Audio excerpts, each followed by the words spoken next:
Welcome, folks. My name is Danielle. I'm the CEO of Women Talk Design, and I'm really thrilled to have you all here today for our speaker stories featuring Vivian and Acquah. We're a small group today, and so I really encourage you to participate and be active in this. We want to hear from you and why you joined and what you're hoping to hear from Vivian. We're also recording this so that we can share it with more folks afterwards and all the great stories and advice that we hear. I also wanted to give a quick shout out that we do have live captioning for our events with Otter. It's automated, so it's imperfect, but I'm going to drop that link in the chat if you want to follow along with live captioning. So for those of you who this is your first Speaker Stories event, I wanted to give a brief introduction to it. Our goal with our Speaker Stories is to be able to highlight one of the speakers in the Women Talk Design community. We have speakers from all different backgrounds who have different expertise, who have different paths to speaking, and we really wanted an opportunity to highlight that and give you folks in our community the opportunity to ask questions, to hear some advice, and to connect with one another as well. So at the end, we'll have time just to chat and have you meet one another and kind of share where you are in your journey. And so I really, as I mentioned, encourage your questions. I'm going to start off. I have some questions specifically for Vivian, and then I encourage you to chime in with your own questions. I'll let you know when we're opening those up. So feel free at that time to unmute and ask your question. And we're going to dive in and get started. So Vivian Acquah gives inspirational talks and workshops to organizations who want to support their people to bring their A game every day to work. She creatively shares practical information in an interactive style that encourages involvement.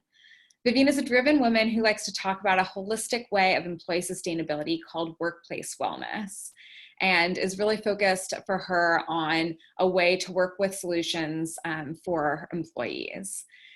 And Vivian challenges her audience to make workplaces more sustainable so that employees can help work on a positive bottom line with pleasure and good health. And she encourages her audience to deal with challenges such as the war for talent, absenteeism, and employer branding differently. Vivian, in addition to speaking, is a podcast host and has a live stream, and she's been recently organizing a virtual diversity, inclusion, and equity summit that's happening this September. And I'm really thrilled to have Vivian here with us today to share a bit about her story into speaking, podcasting, event organizing, and what she's learned along the way. So please help me welcome Vivian. Hi, everybody.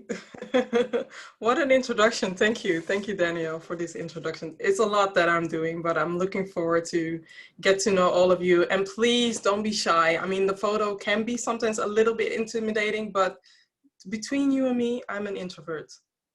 I'm just an introvert. Awesome. Well, we're really happy to have you here. And Vivian, I'd love to start off by, I shared a bit in your bio about some of the topics that you're interested in, but would love to start with what it is that you're currently most passionate about, speaking about, sharing with the world, and why. Before COVID, because there was a live before COVID, I was more talking about, the general of employee well-being, and that comes into dealing with stress, but also sleeping better and eating better and just have a better mental health. But now, because of what happened regarding George Floyd, because of what happened with Black Lives Matter, I had to speak up. I'm speaking up about diversity, equity, inclusion, mainly because I've dealt with my cup of tea when it comes to racism and discrimination in the workplace. And when I try to explain to my son what happened to George Floyd, know that my son, he's now 7, but at the time he was 6, and he's biracial. And he started asking us questions because the film of George Floyd was shown over and over again in the Netherlands, so I could not shield him from that movie. And he asked his dad, and eventually I chimed in and explained to him that George Floyd merely died because of the skin of his color. And the first question that he asked me was, "Is somebody going to hurt you, Mama?" So that question in itself, it's still touching because it's not a question that I expect from him. And it took me a while to take some time, but also know that I noticed that Alexis Ohanian, so the partner of Serena Williams, but also the co-founder of Reddit, stepped down from his seat. So he was the COO, I guess, from Reddit. And he stepped down merely because he wanted to be able to answer to his daughter, saying that he's giving his seat up for a person of color. They have nominated, or there is somebody now in the board, a person of color in the board, and I wanted to do something in my own way because I don't have the budget like Serena and Alexis have, but I know that I have connections, and that's also one of the reasons why I'm doing this through this whole podcasting. That's how I found all these guests. Awesome. So yeah, tell us a little bit about I appreciate you sharing how you've evolved and what you're speaking about. And I'd love to start from the beginning of how you even got started speaking. So maybe originally with some of your stuff about your podcast and speaking on wellness in the workplace, and then we can catch up to today and where you are now with the organizing. So when it comes to speaking, know that I'm based in the Netherlands, and my first language is Dutch. And speaking in English, even though I was raised in a family where we spoke English, but it was more pidgin English, so more African English, so it's different. I felt insecure about what I could say, if it's the right way. I know sometimes the Dutch are seemed harsh because when you translate Dutch one-on-one to English, we can be very direct. And I also want to prevent that from happening. So I challenged myself. I challenged myself to put up this podcast. I started podcasting 3 years ago and started talking in English, and was very mild to myself, as in, I don't mind. If I say something wrong, then so be it, then I'll learn, and the next time I'll do that. And that's also when I gained my confidence, but I also visited the Diversity Call for Proposal Day. I think it's the International CFP Day, where I got to learn about so many cool networks like this network, so Women Talk Design Network, where you are being, connected with a mentor, or you can learn from other people, and realizing that you can go after your own speaking engagement. So not waiting until somebody else, or maybe somebody eventually after 5 or 10 years finds out about you. No, you can actively go for certain speaking engagements. So I did. I've spoken on various events when there was a time that you could stand on the stage. But now, I think last year I got the call from LinkedIn Live, and that's where they gave me the opportunity to utilize LinkedIn Live. And at the moment, I am streaming from LinkedIn Live, but also streaming towards Facebook Live, YouTube Live, Twitter Live at the same time, because I'm geeky like that. So one of the things that you don't see on my profile is I'm a tools lady. I'm more of the tools than the bags or the Gucci's or whatever shoes people have. I love my tools and I invest in my tools. And let's say for about 1 year, I've done weekly live shows for, I think, 80 episodes. And now on top of that, I am doing this virtual summit because I think that I can do it all, right? And especially because of this whole lockdown, I had to pivot. I had to make myself visible in another way, but also had to be creative and still find engagement, still find events. And when I noticed that there weren't a lot of events looking for moi, I decided to create my own event. That's great. For those first couple of events that you applied to and reached out, you mentioned, how did you find those, and how did you decide, like, what were the types of events that you wanted to speak at versus, not apply to? Yeah, there is this hashtag that you can follow. I think it's CFP, or follow Call for Proposal, or there are some Call for Proposal websites.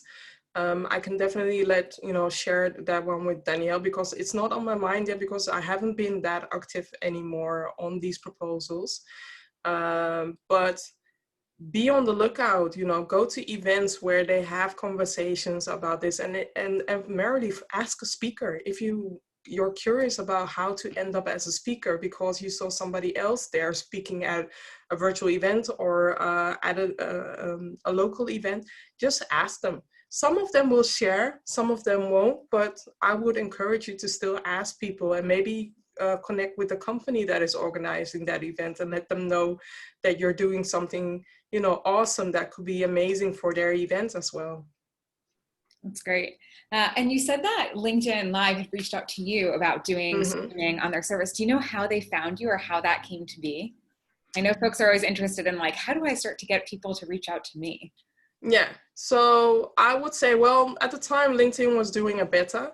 So it was in a beta phase and they just asked me, you can sign up here for LinkedIn Live. And what I would encourage you to do is there is an option, there is a form where you need to fill in why you want to, you know, want to utilize Live. And especially now with this whole lockdown, a lot of people are asking LinkedIn Live. So it's important for you to have material already ready. And if you don't have material, I would encourage you to go for the free platforms, the platforms where you don't have to ask for permission. And I would say, go live on Twitter, go live on Facebook, go live on YouTube and warm up your audience there so that they know that you're already talking or that you're already active on your visibility and already speaking up. What would you say are some of the benefits of using a platform like LinkedIn Live or even just speaking? You said like, you know, so people know that you're speaking up, like why is that important? Out of sight, out of mind, especially now with the fact that a lot of people are working from home, a lot of people have enough on their plate, and a lot of people, you know, are dealing with their day-to-day challenges, and being frequently active online makes you not out of sight, because again, out of sight, out of mind, and you have to be there. I'm not saying that every introvert, or I can switch, I have my on and off mode where I can switch on and off being an ambivert or being an introvert, but there are different ways of showing your visibility. One of them is being on a podcast, because there you don't have to you don't have to be visible for the whole crowd or put yourself out there maybe for trolls. And again, I haven't been trolled yet, and I'm not inviting trolls to troll me now, but it can happen. And I have a simple methodology for that. Click and delete. Click and delete. That's the only way that I know how to deal with trolls, because I'm on a mission. I don't have the time and the energy to engage with people who make it their life mission to troll other people. That is great advice, right? Like just not even dealing with that. Yeah. I think that's great. Yeah. I'm curious too, I know that you mentioned one of the reasons you started podcasting initially was to continue to practice your English, which I think is such a great way to approach that. And I'm curious how like that's been along the way. Did you struggle with that at all, or like ever want to quit? Or how do you feel like has it like helped you meet that goal? Of course, in the beginning, it can be very quiet, and especially it's important for you to find your format. So I'm a person, I like to talk, but I also like to talk with people. I'm not a person that talks alone, because then I can feel a little bit, like all the spotlight is on me, and then I get a little bit blurry, and I'm talking to myself the whole time, and I'm hearing myself the whole time. So I would rather have an engaging conversation where I'm at least talking to one person, or talking or combining, people, putting people in a panel and create engaging conversations. I know that there are a lot of people out there that really can do that amazingly, but that's not my cup of tea. So find your cup of tea that you feel comfortable with.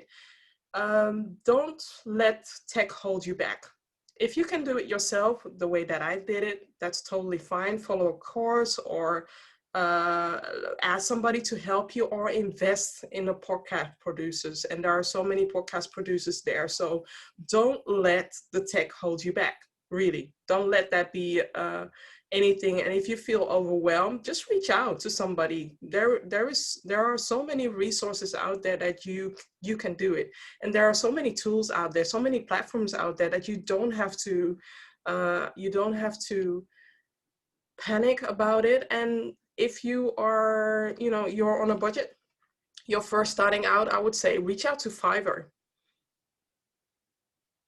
What is Fiverr for folks who don't know, Vivian? Oh yeah, I'm talking like everybody knows Fiverr. So Fiverr is has been a huge beneficial source of people helping out for a low budget. So what I did is I asked somebody to do an intro for me for a previous podcast, and that person, I paid that person $50 or so to do an intro. The intro was about 30 seconds, but it's still a manly voice, and it's very deep, it's very professional, and it oozes professionality. So also investigate the, how do you say, the recommendations or the review, because I'm not saying that, you know, everybody on Fiverr is good. Look at the reviews, look at the recent reviews, so that you can see which person you can use, you can ask for to help you out with your podcasting.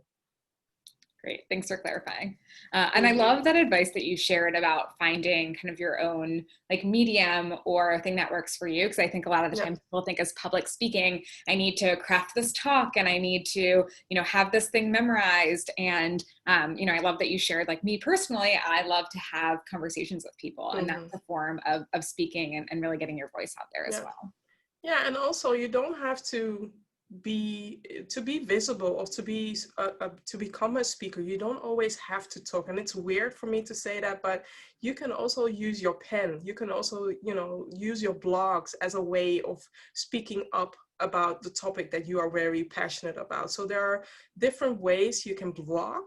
You can do your audio, or you can blog and speak up. Awesome. And I'd love to hear a bit more about the summit you're organizing. I know in the beginning you mentioned you didn't really see a space that, you know, was having these topics that you wanted to talk about. And so you created your own, which is fantastic. And tell us more about that process from, like, you know, thinking where can I talk about these ideas to creating your own summit. That's a big deal. Can I show my screen to make it more awesome? Yeah, please do. Let me share my screen. So, and folks, start thinking about your questions too, because we're going to go back to Q&A in just a second. Definitely. So it's first started out as an idea, because know that I have a lot of goodwill with the speakers that I've spoken to on my podcast. A lot of guest speakers came up to there. So let's say that 80% of the guests that are speaking on this summit, I already knew them, or they have spoken on my podcast, or they knew via because they were commenting on my podcast. And that makes it easy to reach out and ask them for a yes. So before you go venturing out on a virtual summit, you have to invest in the relationship that you want to have for your speakers, because only then will they run, only then will they participate, and only then will they promote the summit. And it has been the speaker management or event organizing, it's a different kind of challenge. And the next time, there will be a new summit next year. But next time I will be working with somebody else to do the speaker management, because it's a whole nother game. It's a game that you have to play. You have to be patient. I am patient, but my patience is, you know, up to a certain level. And eventually you have to stay sane, because I'm not only the host or the organizer, I'm also speaking on my own summit. And I have to confess, I have to craft my own presentation, because I've been busy with all the speakers. But I will. I have my presentation laid out. The only thing is I need to record it. Yeah, this is such an amazing thing that you've put together. And I'm curious, what have you learned from the speaker side by organizing? So, like, for folks who are here that want to do more speaking, what have you learned in regards to being on the event organizer side that speakers should know? Be respectful. So there is a deadline.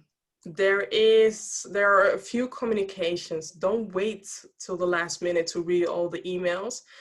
Because I'm a speaker, and because of the fact that I have seen how I was treated like a speaker, I wanted people to feel welcome, but I also want people to feel engaged. And the reason why I'm asking that is because from the moment I asked them, it was end of June.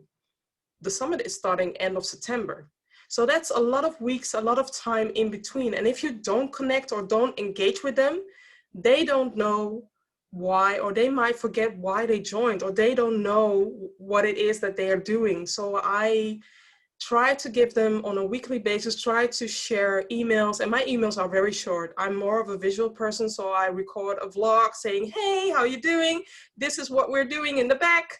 And can you see the lovely things that we're doing? Or can you see the lovely things that we're crafting? So that they see that we're putting a lot of work in it. Because mind you, I'm saying 60 plus.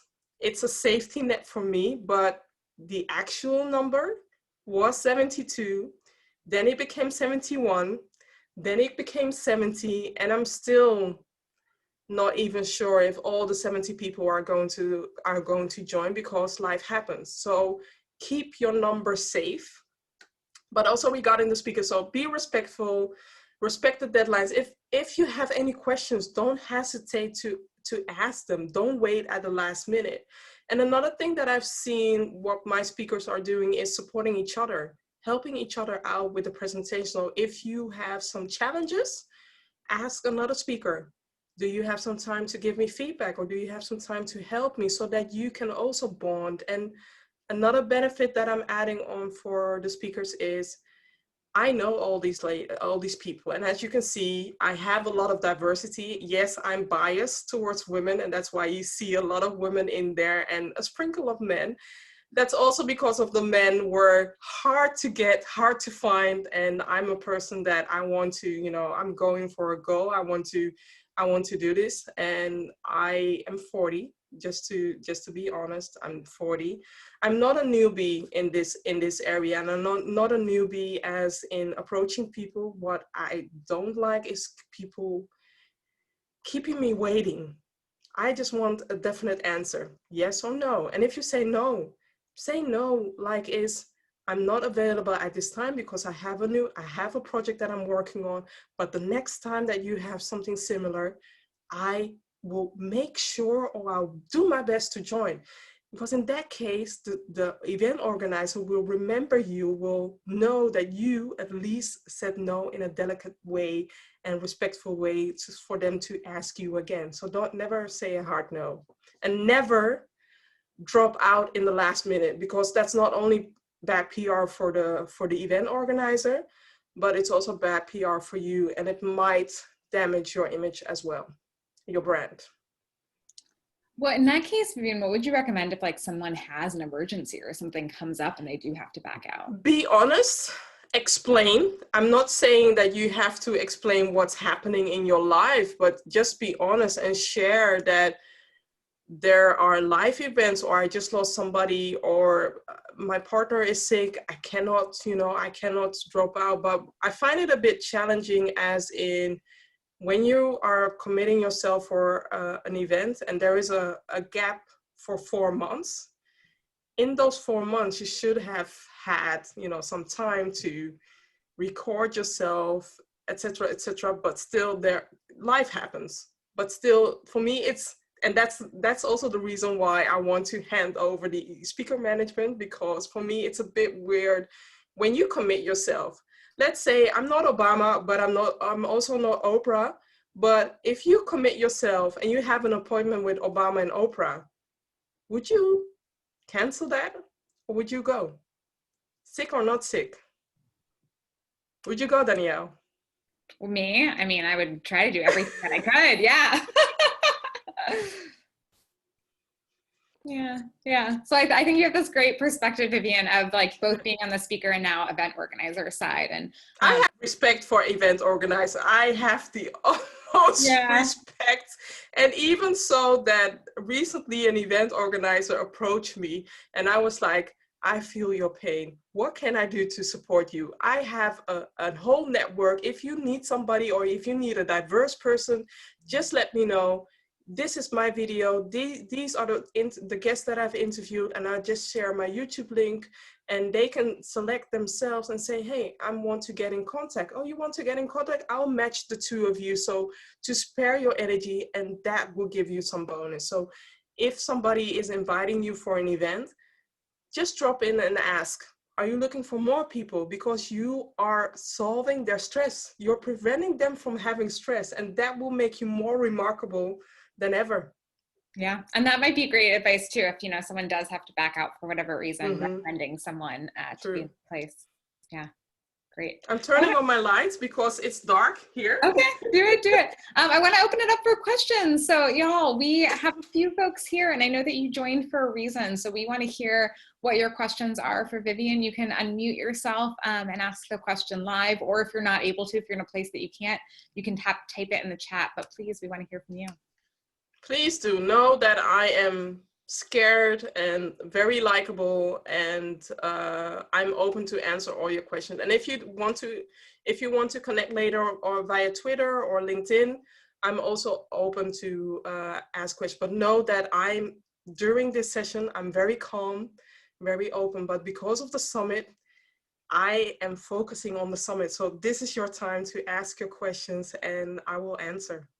Awesome. Vivian, we have a question from Catherine, who said, since event organizing can be tough, what ways do you practice self-care while balancing everything?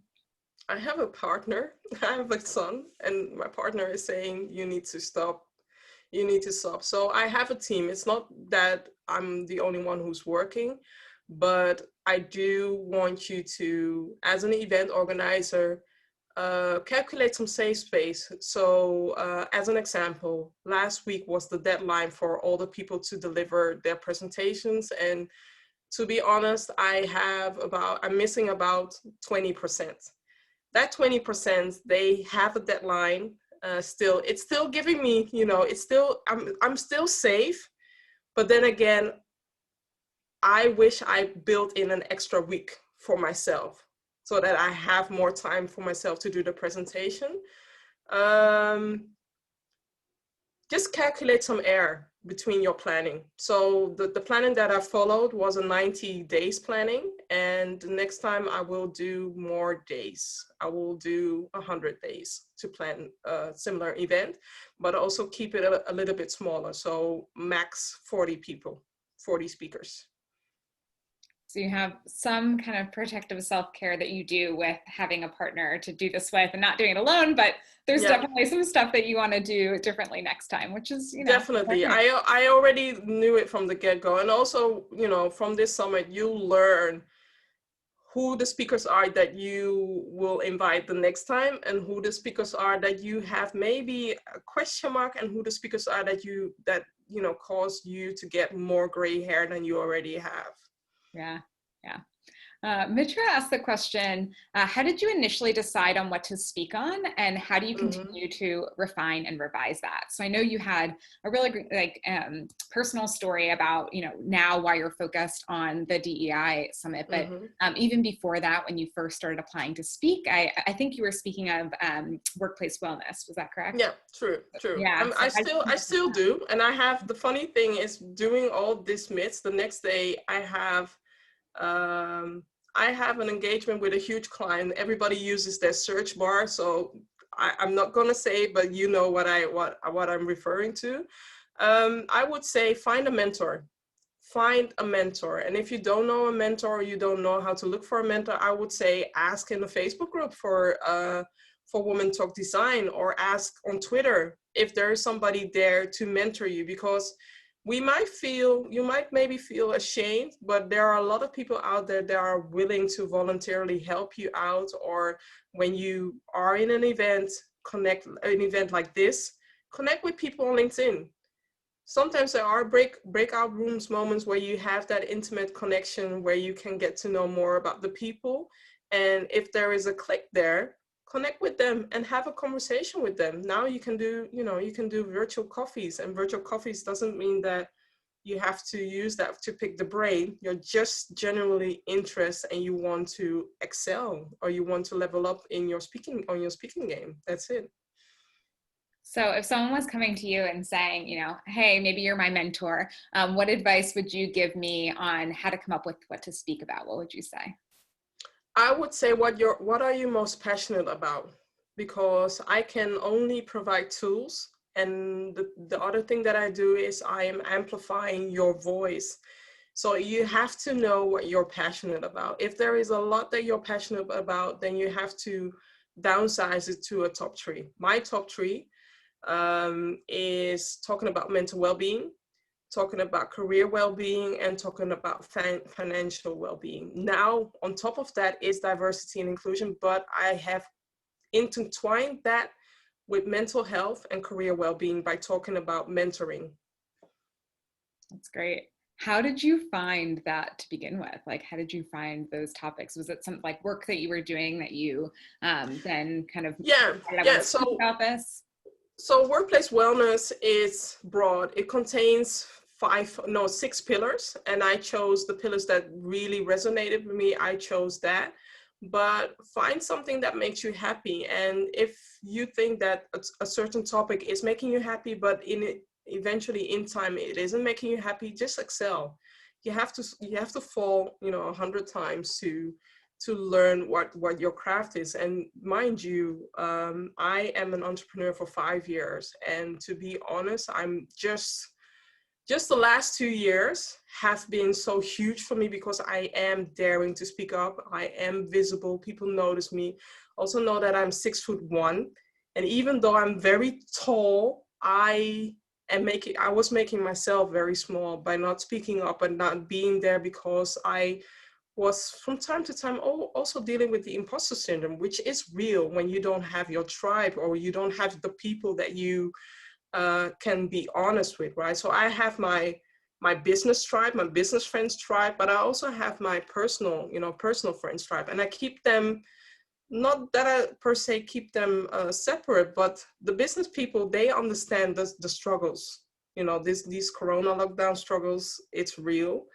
And the business friends, most of them have a job, and they have some financial security, so they understand up to a certain level, but then again, they have a job. So find your tribe, be honest, and be daring, and read Brené Brown.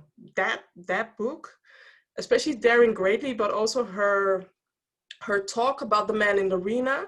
And that's also the reason why I click and delete, because if you're not the man in the arena, look her up, Brené Brown, look her TED Talk up, and she says something about a former president that shared, if you're not in the man in the arena, don't even bother by saying something, because you're trolling right at the moment right now, something similar like that. So every time that somebody's trolling, I'm thinking about Brené Brown, click and delete. Awesome. I dropped the link to one of Brené Brown's talks in the chat. Mm-hmm. That's great advice. I'm also a big Brené Brown fan, so I'm glad you gave her a shout out. Catherine had another question. She shared, as an introvert, how do you maintain and protect your energy while speaking at events when people may always want to engage and talk to you? Mm-hmm. You meditate, you prepare yourself. So when I'm talking, I have days in between or hours in between just doing nothing, just doing something where I'm not, standing on a podium or not in the forefront. When people see me on my live, I'm there. But the moment that my live is gone, I do have a pre-talk or an after-talk with the guest speakers, but then I'm off, I'm shutting down, because I have to recharge myself. And the next day, you won't hear anything from me. Maybe later on, in between. Now with the summit, I am overly active, which is annoying me in a way, annoying myself. But I claim my time to recharge and find your ideal time to recharge. So if you're just starting out, say that you're speaking on a Tuesday, block your Wednesday, not speaking, not doing anything, and do something in the background that recharges you, and then speak maybe on Thursday or Friday. Don't plan your whole week with speaking engagement, because when you're doing live speaking engagement, it's not recommendable to do that, talk after talk after talk, because as an introvert, you're already leaking energy, and you need to find a way to rebuild yourself. And the funny thing is, I am not nervous before I'm doing a talk. I get the nerves after I've done a talk. So I get the adrenaline after I've done the talk. That's so interesting. Yeah, everyone kind of responds differently, and knowing yourself and how to deal with that is so important. That's great. Y'all are asking such great questions. We'd love to have you keep them going. So please feel free to keep dropping them in the chat. Or if you're in a place where you can chat, you can also unmute. You can unmute. Yeah. You let me talk all the time. Or Daniela, please unmute. I'm curious to hear your voice.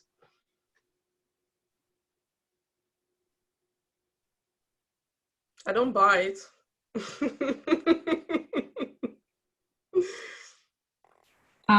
So my name is Mitra. I'm Hi, Mitra. based in Austin, and I would like to do speaking down the line. I'm still new to design, so it's just a thought. So I'm here today. Do you also know what you want to talk about? I don't. I have so many things right now that I'm passionate about, so that's what I'm trying to figure out. Write down a top 5 and begin with the number 1 that is the most easiest for you to talk about. So what also helps is ask your friends or ask your colleagues, what is the thing that I'm talking about the most? Because sometimes you don't even recognize it, but there is something, there is a, how do you say it, a line, a red, I'm lost for words, but there is a dot that you can connect with each other where people will know, okay, when I'm talking to you, this is what you're talking the most about. So if that is food, when people talk to me, I sometimes sneak in food in between. That's totally fine. Okay. Yeah, I can definitely talk about food on and on as well. Yeah.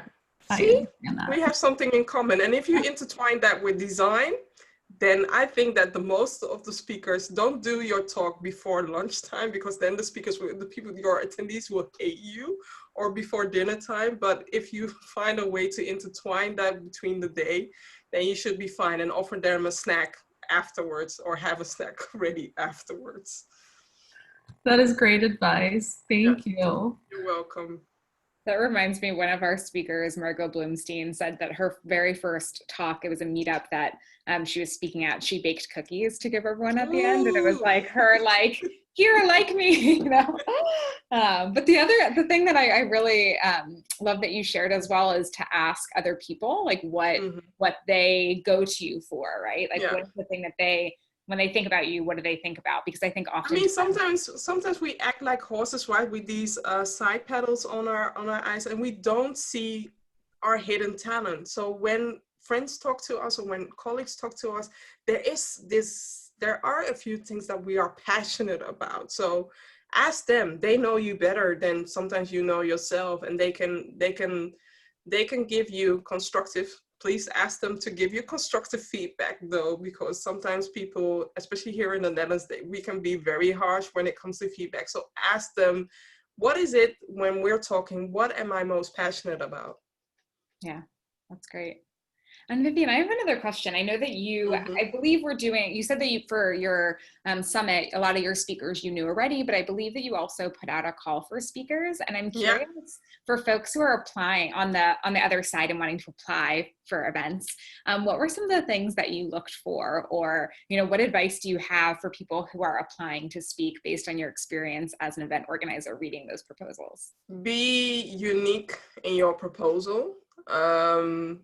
You know, craft different proposals, because it's very handy as a speaker when you are submitting a talk that you have multiple talks to submit from. So it might be that for a particular event that your talk isn't submissible, and that happened to me, but eventually they reach out and say, hey, I want you to do an energizer for our event. Would you be open to that? And I was like, yes, of course I would be open to that. So be flexible, be approachable, but also have multiple proposals ready.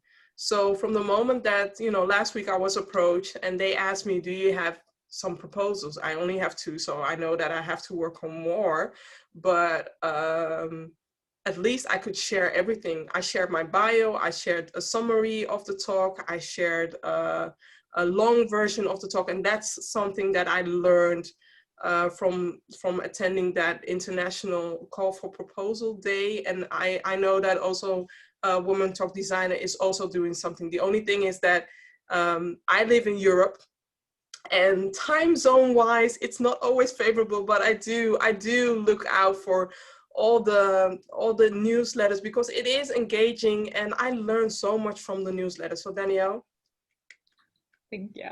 Thank you. And the team. Thanks for the shout out. You're welcome. So you mentioned be unique in your proposal, and I know something that a lot of folks that we work with who are getting started, and I don't know if any of you relate to this, they might think like, well, like, what is unique about me, right? Like, I don't know if I'm unique. I don't necessarily feel unique. And so what would you say to someone who's struggling with that? Test it with friends, test it with somebody who can give constructive feedback, and test it if it resonates with them. I mean, I don't want you to test it with 10 people, because then I know that it will definitely not work out, but find 5 people who can really give you some feedback. Or maybe ask it in the Women Talk Design group, ask if this talk is engaging enough, because your title, at least my title, the way that I use some clickbait, and I use some catchy songs. So one of my talks is Pump Up the Jam. It's based from the song Technotronic, but I love my song, and my parents really played a lot of 70s music, a lot of Motown music. So I have another talk which is called Ain't No Mountain High Enough, which is about mentoring. And I use song titles, but look at what other people are submitting. There are so many talks on the Women Talk Design side that you can have a look to which person can you relate more? Why are you relating to them? Is it because of the way they talk, the way they dress, or the way they have their purple hair, or the way they use their image, right? So find something and have a good photo. Really have a good photo. Invest in a photo, or ask somebody to make a professional photo of you, because I sometimes, I saw some bad photos during the proposal round, and I'm just like, no.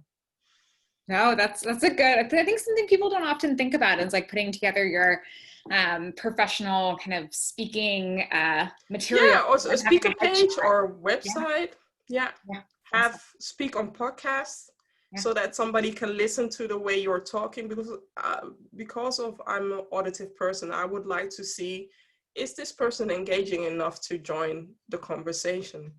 Yeah, that's great. Thanks, Vivian. Any other questions from folks that are joining? I'm stopping. I will stop sharing mine. This is me plugging too much. I will Great. stop sharing. We're gonna do this last question from Catherine, and then I'm gonna invite everyone. I'm gonna test out something new, since we're a smaller group rather than doing breakout groups. I want us to all talk and share with one another, but outside of this, like feeling like you just need to ask Vivian questions. So last question for you, Vivian. How do you continue to show up as your authentic self when speaking and when facilitating workshops?